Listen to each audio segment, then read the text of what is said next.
NDA संसदीय दल की बैठक में प्रधानमंत्री नरेंद्र मोदी का अभिनंदन किया जाएगा, उनका जोरदार स्वागत किया जाएगा और उन्हें एनडीए संसदीय दल का नेता भी चुना जाएगा।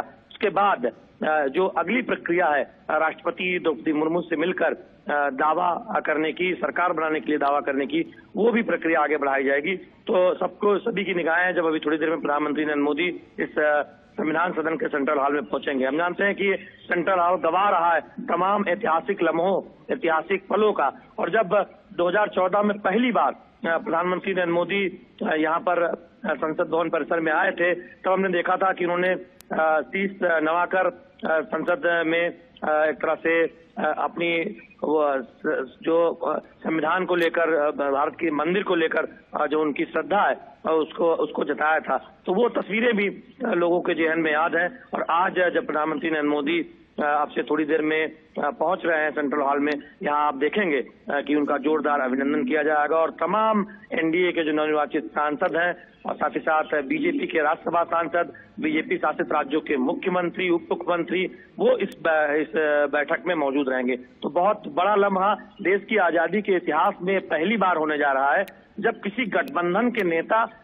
लगातार तीसरी बार देश की बागडोर सत्ता संभालने जा रहे हैं। ऐसा भारत की राजनीतिक इतिहास में कभी नहीं हुआ। 1962 से पहले जरूर कांग्रेस पार्टी की नेता जवाहरलाल नेहरू ने 3 बार सत्ता संभाली थी, लेकिन जब से गठबंधन का दौर शुरू हुआ तब से हम देख रहे हैं कि ये इतिहास में पहली बार होने जा रहा है जब प्रधानमंत्री नरेंद्र मोदी की अगुवाई में एनडीए को पूर्ण बहुमत की सरकार हासिल होने जा रही है। ये अपने आप में एक इतिहास है, रिकॉर्ड है। अजय, सही कह रहे हैं आप, बहुत ही ऐतिहासिक दिन, लेकिन ये तस्वीरें भी बहुत ऐतिहासिक हैं और एक पूरा भारत हमें यह दिखाई दे रहा है इन तस्वीरों में।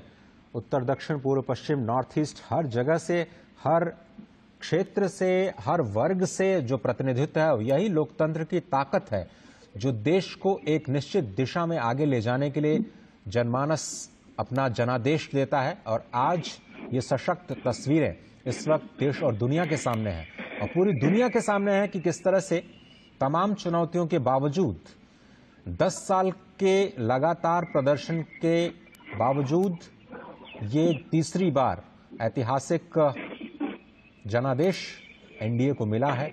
और इस अवसर पर प्रधानमंत्री को सुनने के लिए सभी लोग उत्सुक हैं।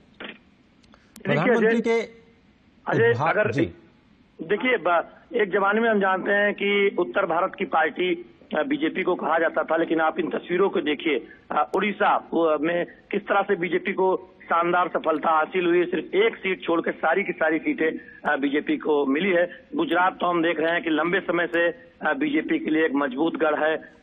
पश्चिम में जाए, महाराष्ट्र भी देखें, भले इस बार थोड़ी सी सीटें कम हुई हैं, लेकिन बीजेपी के एक मजबूत गढ़ के तौर पर जाना जाता है। उत्तर भारत में तो हम जानते ही हैं, उत्तर प्रदेश हो, बिहार हो, छत्तीसगढ़ हो, झारखंड हो, वहां से तमाम जो चुनकर आए लोकसभा सांसद हैं, वो इन तस्वीरों में आप देख रहे हैं। इन तस्वीरों में आप पूर्वी भारत, उत्तर पूर्व भारत और उत्तर और दक्षिण के तमाम आप सांसद देख रहे हैं। दिखाता है कि बीजेपी और एनडीए का कितना विस्तार हुआ है बीते एक दशक में। और ये तस्वीरों में जो चेहरे आपको दिख रहे हैं, जो बड़े बड़े नेता, सांसद, जो एनडीए के नेता दिख रहे हैं, वो एनडीए कितनी मजबूत हो चुकी है पूरे देश में, और उसकी एक झलक इन तस्वीरों के माध्यम से आप देख भी रहे हैं।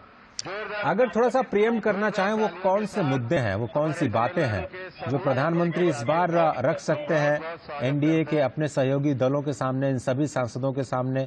कुछ नई बातें, हमेशा कुछ नए सोच के लिए प्रधानमंत्री जाने जाते हैं, इस बार भी कुछ उम्मीदें हैं? अजय, देखिए, 2 बातें बहुत महत्वपूर्ण है। चुनावी जब बीजेपी कार्यालय में प्रधानमंत्री ने संबोधित किया था तो उन्होंने स्पष्ट तौर पर कहा था कि बड़े फैसले लिए जाएंगे और भ्रष्टाचार के खिलाफ जो लड़ाई है वो और तेज होगी। तो उस दिशा में प्रधानमंत्री नरेंद्र मोदी और बहुत महत्वपूर्ण बातें कह सकते हैं। और तीसरी बात, संसदीय दल एनडीए के तमाम सहयोगी आपको यहाँ नजर आ रहे हैं, तो कैसे एनडीए के सहयोगियों के साथ आगे बढ़ना है, देश को आगे बढ़ाना है।